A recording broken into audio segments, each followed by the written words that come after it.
should treat your time as your most prized possession. When we're talking about the things that we can leverage, you can leverage financial capital, you can leverage your knowledge, you can leverage your time. The other two there's no cap on them, but you only have a certain limited number of hours, and so you need to guard them as if they are your most prized possession. What are some ways in which you can leverage your time intelligently? Well, the first one is to get very clear about how much time you're spending on what. Small business owners fall into this trap all the time. Their only metric that they consult is their bank balance, and they have a look at it and they think, oh, fine, I'm making money. What you really need to ask yourself is, how much time is it taking me to generate that money?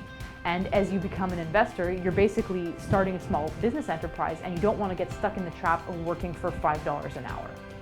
So you really need to know, how much of my own time is it taking to generate this revenue? And then obviously what we're trying to do is diminish that number, put the minimum number of hours in to generate the maximum amount of money.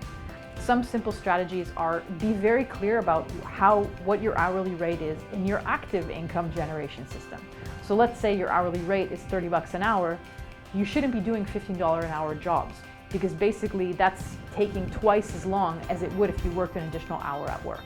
So know how much you can subcontract certain jobs for, and subcontract whatever you can get done for less than your active income, whatever you're doing money you're making at your job.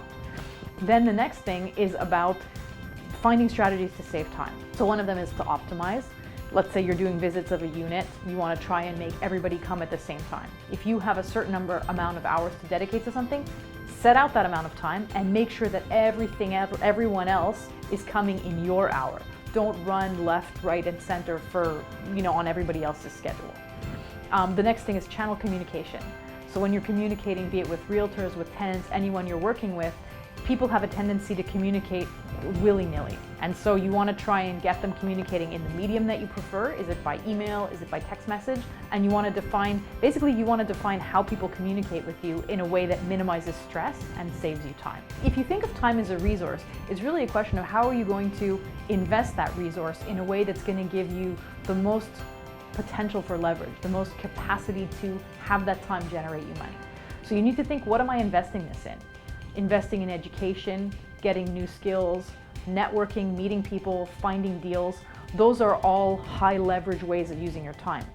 Doing a $15 an hour maintenance job might be not the best way. You can use a specific hour, and there's opportunity cost, because that hour that you're putting into doing a little maintenance job is an hour you're not spending educating yourself, getting more knowledge, networking with people, finding deals. So just remember, you need to treat your time as your most prized possession, because that is the only resource you have that is really truly limited.